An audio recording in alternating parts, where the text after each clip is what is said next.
السلام علیکم ورحمۃ اللہ وبرکاتہ۔ بسم اللہ الرحمن الرحیم۔ مرد مومن مجاہدین کے واقعات۔ دوستو، اس نے ایک جس لگائی اور سکھ سے کرپان چھین کر 18 سکھوں کو ہلاک اور 11 کو زخمی کر دیا۔ دوستو، ہم آپ کو ایک توحید پرست مومن کا سچا واقعہ سناتے ہیں، جس سے معلوم ہوگا کہ توحید پر ایمان کسے کہتے ہیں اور اس کی طاقت کیا ہوتی ہے۔ یہ واقعہ ایک سکھ کی زبانی ہے اور اسی کے الفاظ میں بیان کیا جاتا ہے۔ وہ سکھ کہتا ہے کہ ستمبر 1947 میں جب ہندوؤں نے مسلمانان دہلی کے قتل عام کا فیصلہ کیا تو ہم نے یہ دستور بنا لیا کہ 10-10 20-20 مسلح آدمیوں کی ٹولیوں میں ہم دہلی کے مضافات سے نکل جاتے اور جو بھی مسلمان نظر آتا اسے طے دیکھ کر دیتے۔ 20-25 دن تک یوں ہی ہوتا رہا، لیکن بعد میں جیسے جیسے دن گزرتے گئے شکار ملنا کم ہوتا گیا۔ ہم اکثر خالی ہاتھ واپس آنے لگتے۔ ایک دن رات کے وقت ہم لوگ واپس آ رہے تھے کہ شہر میں کمپنی باغ کے نزدیک ایک مسلمان ملا۔ بہت دبلا پتلا اور کمزور سا انسان تھا، لمبا قد، کالا رنگ، چھوٹی داڑھی، ایک میلی سی لنگی بندھے اور کھدر کی میلی سی قمیص پہنے ہوئے تھا۔ ہم نے اسے ٹھہرا لیا اور کہا کہ چل ہمارے ساتھ۔ وہ بولا کہاں جانا ہے؟ ہم نے کہا کہ ہم تجھے قتل کریں گے۔ اس نے پوچھا کہ میرا کیا قصور ہے؟ ہم میں سے ایک نے کہا کہ یہ بتا تو مسلمان ہے یا نہیں؟ اس نے جواب دیا کہ الحمدللہ میں مسلمان ہوں۔ ہم نے کہا بس اسی لیے تجھ کو قتل کریں گے۔ وہ کہنے لگا اچھا یہ بات ہے تو چلو، اس سے اچھی اور موت کیا ہوگی۔ چنانچہ ہم اسے کمپنی باغ میں لے گئے۔ وہاں پہنچ کر کسی نے کہا میاں صاحب، جان بچانا چاہتے ہو تو بچ بھی سکتی ہے۔ اس نے پوچھا وہ کس طرح؟ میں نے جواب دیا کہ سکھ ہو جاؤ تو تمہیں چھوڑ دیں گے۔ معلوم ہوتا ہے کہ وہ سمجھا نہیں۔ کہنے لگا کیا مطلب؟ میں بولا مطلب یہی کہ اپنا دین چھوڑ کر ہمارا مذہب قبول کر لو۔ یہ سنتے ہی اس آدمی میں ایک عجیب سی تبدیلی پیدا ہوئی۔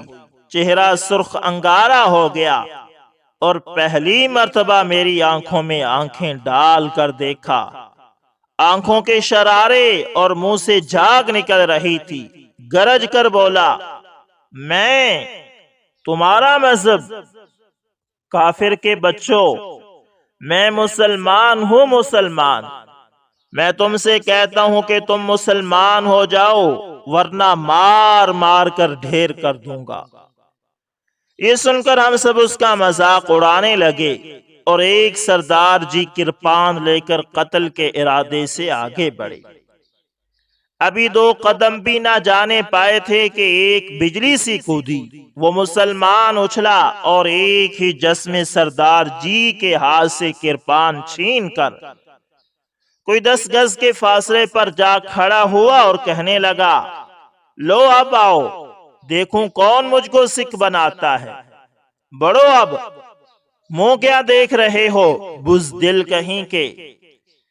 یہ سنتے ہی ہم سب نے مل کر اس پر حملہ کر دیا، لیکن ہم ابھی دور ہی تھے کہ اللہ اکبر کہہ کر وہ پھر سے اچھلا۔ ہماری آنکھیں جھپک گئی، دیکھا تو 2 سکھ زمین پر تڑپ رہے تھے۔ ابھی ہم سنبھلنے بھی نہ پائے تھے کہ اللہ اکبر کہہ کر اس نے پھر حملہ کیا اور ایک سکھ کو ختم کر دیا۔ اب ہم کو بھی غصہ آ گیا۔ سسری کال کا نعرہ مار کر ہم نے بھی حملہ کر دیا اور کوشش کی کہ چاروں طرف سے گھیر کر اسے ختم کر دیں، مگر وہ تو بجلی تھا، قریب ہی نہ آنے دیتا تھا۔ اللہ اکبر کہہ کر حملہ کرتا اور ہر وار میں 1-2 آدمی زمین پر گر جاتے۔ نعروں کی آواز سن کر بہت سے سکھ قریب کے مکانوں سے نکل آئے اور حملوں میں ہمارے ساتھ شریک ہوئے، مگر وہ شخص قابو میں نہ آیا۔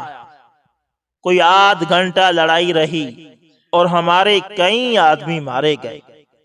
آخر بہت سے سکھ لمبے لمبے نیزے لے کر آئے اور چاروں طرف سے گھیر کر اس کو مارنے لگے۔ اس ترکیب سے وہ بہت زخمی اور نڈھال ہو گیا، لیکن برابر لڑتا رہا۔ بالآخر نیزے اس کی کمر توڑ کر سینے کے پار ہو گئے اور وہ بے دم ہو کر زمین پر گر گیا۔ ایک سردار جی نے گالی دے کر کہا، دیکھا مزہ آیا؟ اس مرد قلندر نے جواب دیا کہ کافر کے بچے، ہاں میں نے دیکھا، اسی مزے کے لیے تو جان دے دی ہے۔ اگر تجھے معلوم ہوتا کہ اس وقت مجھے کیا مزہ آ رہا ہے تو بھی مسلمان ہو کر ابھی ان سکھوں سے لڑتا اور شہید ہو جاتا۔ اس کے بعد وہ کچھ نہ بولا، کلمہ پڑھتا رہا اور چند منٹ بعد ٹھنڈا ہو گیا۔ ہم نے گنتی کی تو ہمارے 18 آدمی مرے اور 11 سخت زخمی ہوئے تھے۔ میں نے کہا یہ ایک مسلمان تھا، اگر ایسے 2-4 ہزار اکٹھے ہو جائیں تو خدا جانے کیا بنے۔ اللہ اکبر، مجھے زندہ دفن کر دیا گیا۔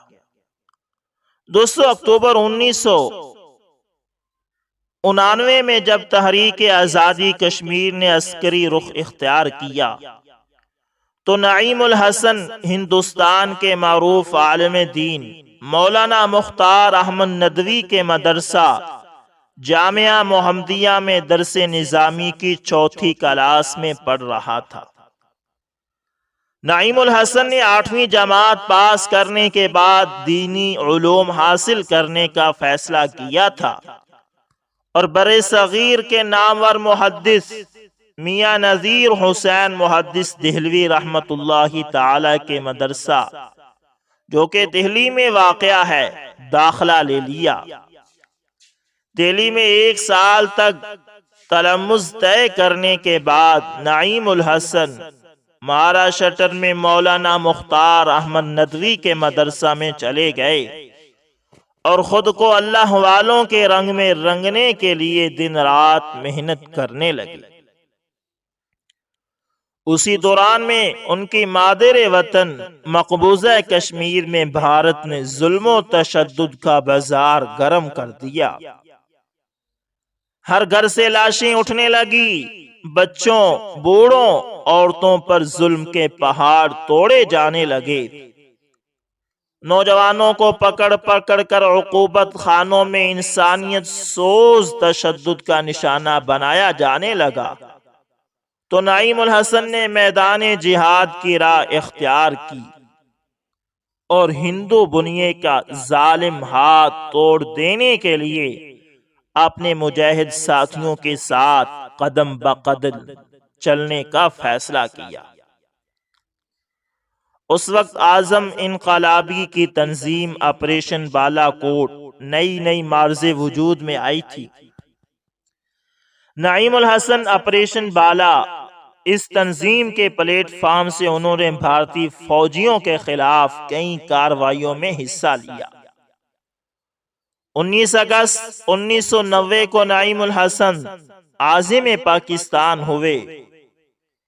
2 دن کے دشوار گزار سفر کے بعد 21 اگست کو پاکستان کی سرزمین پر قدم رکھا۔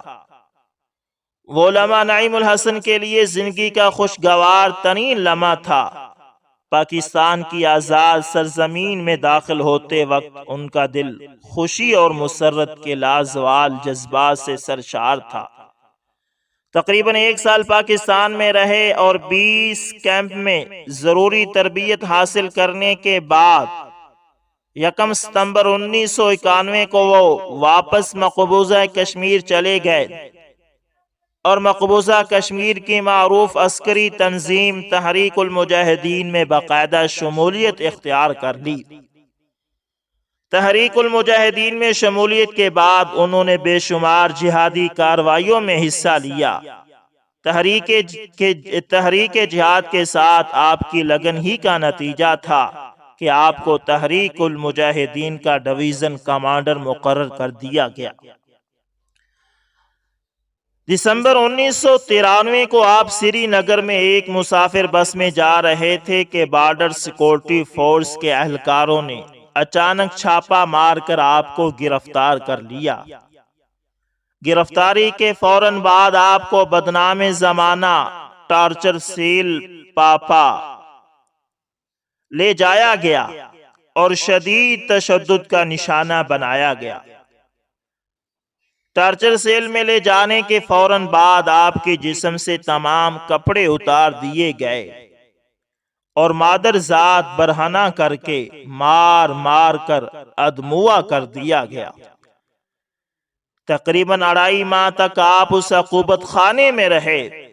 اس دوران میں آپ کو لوہے کے بستر پر لٹا کر بجلی کے شدید جھٹکے دیے گئے، چونا پلایا گیا، شدید تشدد کا نشانہ بنا کر پانی کے تالاب میں پھینکا گیا، لوہے کی گرم سلاخوں کے ساتھ جسم کو داغا گیا، پانی کے اندر طویل دورانیے کے غوطے دیے گئے، جسم کے نازک مقامات پر بجلی کے کرنٹ لگائے گئے، مگر اللہ کے اس بندے نے کوئی ایک راز بھی بھارتی فوجیوں کو نہیں بتلایا۔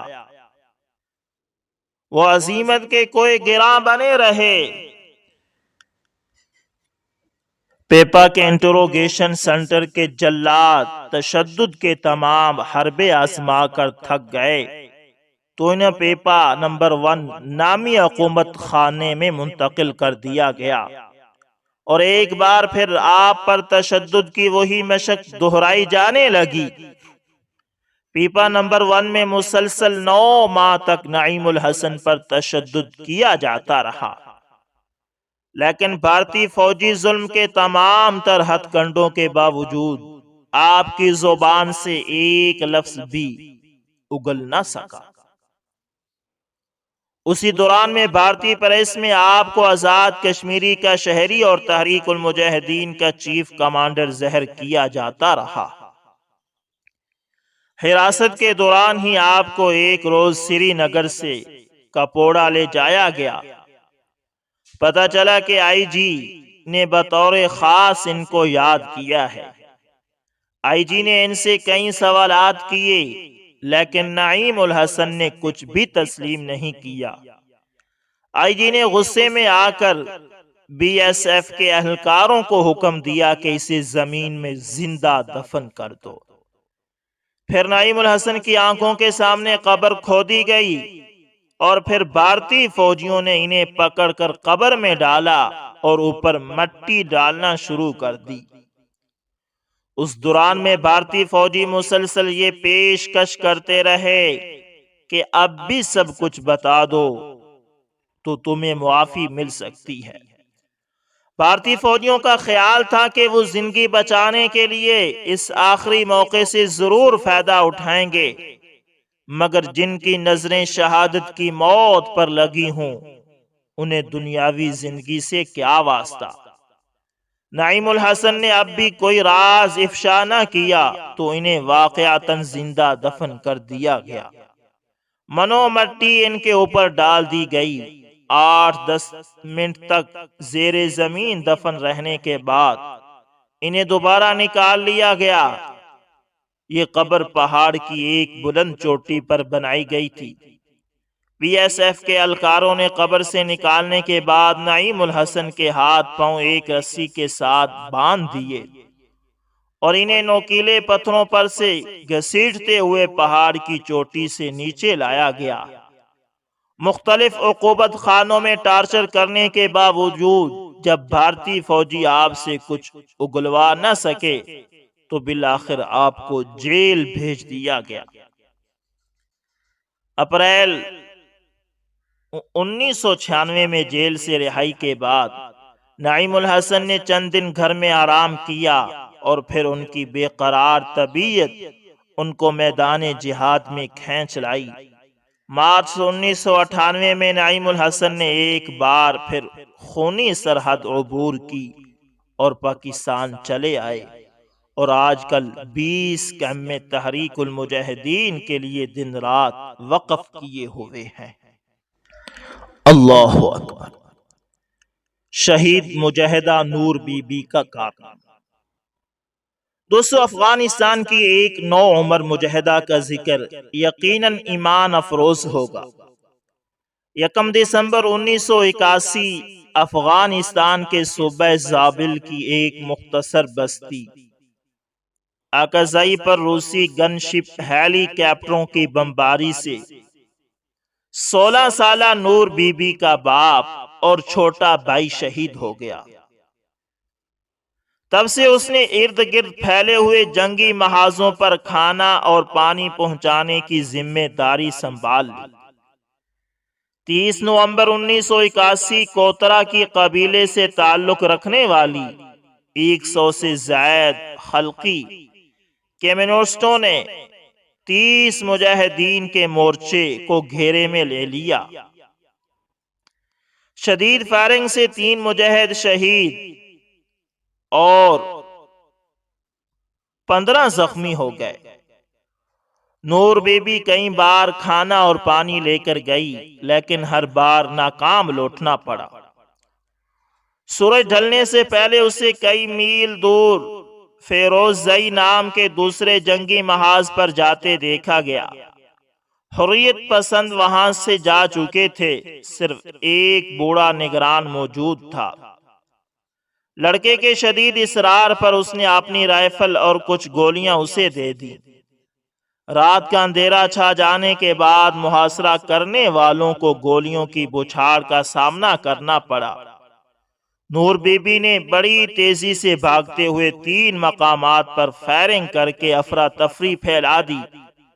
محاصرہ ٹوٹا اور حملہ آور فرار ہو گئے، لیکن بھاگتے ہوئے خلقی کمیونسٹوں کی فائرنگ سے نور بی بی کی اوڑھنی لہو سے تر ہو گئی اور وہ بلند آواز سے کلمہ شہادت پڑھتی ہوئی نیچے گر پڑی، ٹھیک اسی مقام پر جہاں نور بی بی کا سانس ٹوٹتا تھا۔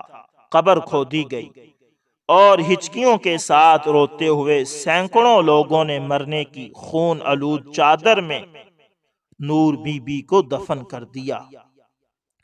افغانستان کے عوام روسی استبداد کے خلاف جو جنگ آزادی لڑ رہے تھے، وہ اس لحاظ سے منفرد نوعیت کی ہے کہ در حقیقت یہ معرکہ حق و باطل کا ہے۔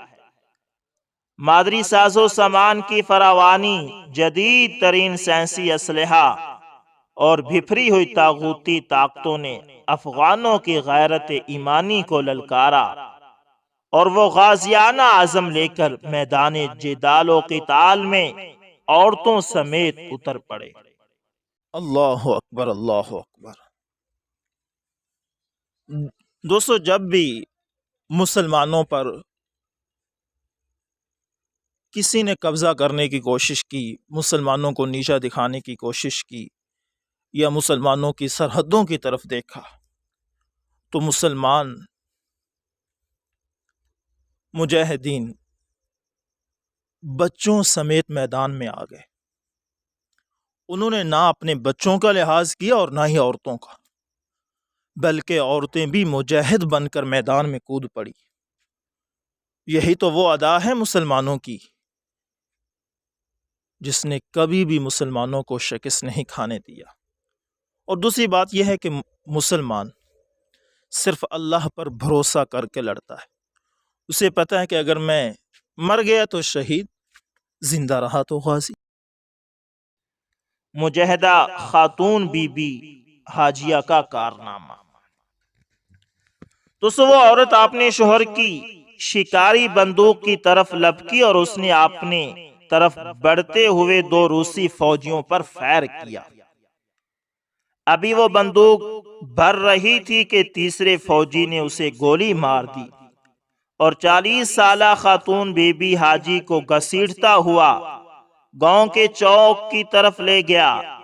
ابھی اس میں جان باقی تھی۔ روسی فوجی نے ایک درخت کے ساتھ اسے مضبوطی سے باندھ دیا۔ اس کے ساتھی فوجیوں کے قہقہے، عورتوں کی چیخوں اور بچوں کے چلانے کی آوازوں کو سنتے ہوئے ان کے قریب تر آتے جا رہے تھے۔ روسی فوجی خوف زدہ عورتوں، سہمے ہوئے بچوں اور ضعیف العمر بوڑھوں کو ہانک کر گاؤں کے چوک میں لا رہے تھے۔ قرہ باغ کے علاقہ زرہ قلعہ نامی اس گاؤں میں زبردستی جمع کیے گئے تھے۔ اس مجمع کے سامنے اس بپھرے ہوئے روسی نے زخمی خاتون بی بی کی دونوں آنکھیں سنگمین مار کر نکال دی۔ در سے کراتے ہوئے وہ چیخی، یا اللہ! روسی وردیوں والے مزید برہم ہوئے اور انہوں نے روسی میں چلا کر کچھ کہا اور اس درندے نے بی بی حاجی کے منہ سے زبان کھینچ لی۔ دوسرے نے اس کے دل میں سنگین اتار دی۔ ابھی دوسرے روسی سپاہوں کا غصہ ٹھنڈا نہیں ہوا تھا کہ کئی کلیشن کوفوں سے گولیاں نکلی اور اس کا جسم چھلنی کر گئی۔ زبردستی جمع کیے گئے عورتوں، بچوں اور بوڑھوں پر مشتمل مجمع میں سے عورتیں یہ منظر برداشت نہ کر سکی۔ انہوں نے اپنی آنکھیں بند کر رکھی تھی تو عورتیں اپنے جذبات پر قابو نہ رکھ سکی اور گود کے بچوں سمیت وہاں سے بھاگ کھڑی ہوئی۔ ان روسی درندوں نے انہیں جا پکڑا اور ہاتھ پاؤں سے باندھ کر زمین پر لٹا دیا۔ بچے ان کے قریب ڈال دیے گئے۔ بعد میں روسی فوجی ان نوجوان خواتین کے جسم کے نازک حصوں پر سنگینے گھومتے رہے اور ان کی چیخوں کے جواب میں قہقہے لگاتے رہے، حتیٰ کہ انہیں ابدی نیند سلا دی۔ قلعہ کے تمام مرد مجاہدین سے جا ملے تھے اور روسی فوجی ان نہتا عورتوں اور بچوں پر اپنی قوت جتاتے آئے تھے۔ انا للہ و انا الیہ راجعون۔ دوستو، جب بھی مجاہدین کے واقعات پڑھے جاتے ہیں نا تو انسان اندر سے کانپ جاتا ہے کہ انہوں نے اسلام کو بچانے کے لیے اپنے بیوی بچوں تک کی قربانی دے دی۔ کفار بہت ظالم قوم ہے۔ جب بھی ان کا بس چلتا ہے تو یہ نہ عورتوں کو دیکھتے نہ بچوں کو، لیکن اسلام اسلام ہی ہے۔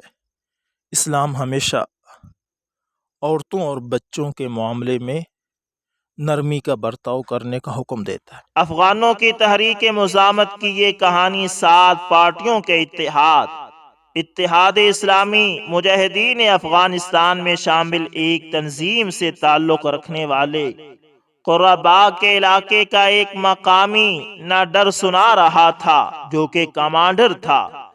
وہ کہہ رہا تھا کہ روسی فوجیوں پر چھاپا مار کر کارروائیوں کے بعد ہم صوبہ پردان کے علاقے سے واپس آ رہے تھے۔ ایک گاؤں میں ایک محفوظ جگہ رات گزارنے کے لیے ٹھہرے، تکاور سے چور تھے، گھوڑے بیچ کر سو رہے تھے۔ صبح اٹھے تو ایک ساتھی سے گاؤں والوں کو جمع کرنے کے لیے کہا تاکہ گندم سے لدے ہوئے 3 ٹرک جو روسی فوجیوں سے ہم نے چھین لائے تھے وہ لوگوں میں تقسیم کیے جائیں۔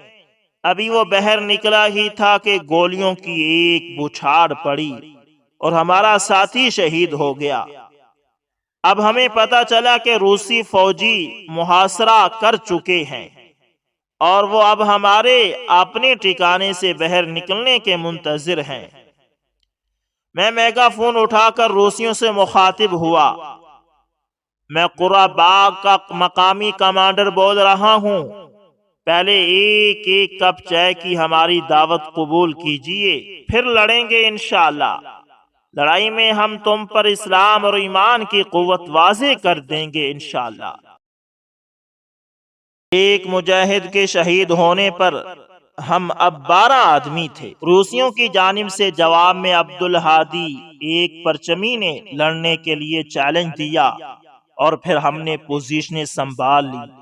دریس نے میگا فون پر اس چیلنج بازی کے دوران 2 ساتھی اس جگہ مکان میں رہ گئے اور باقی پچھلے دروازے سے نکل کر گاؤں میں مختلف مقامات پر مورچہ زن ہو گئے۔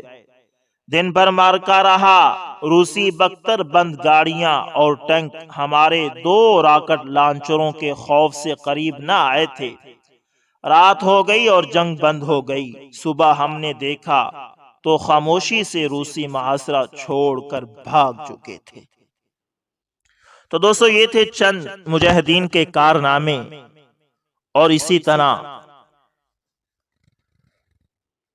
مرد قلندر اور اسلام پر فدا ہونے والے عورتوں اور مردوں کے چند واقعات جو آپ کے ساتھ شیئر کیے گئے۔ دوستو سچ یہ ہے کہ مسلمان ایک ایمان والا چاہے گنہگار بھی ہو، جتنا بھی گنہگار ہو، وہ ایمان کی دولت کو کبھی بھی اپنے ہاتھ سے نہیں جانے دیتا، چاہے جتنے بھی مظالم اسے برداشت کرنے پڑے۔ یہ ایک ایمان کی تاثیر ہے۔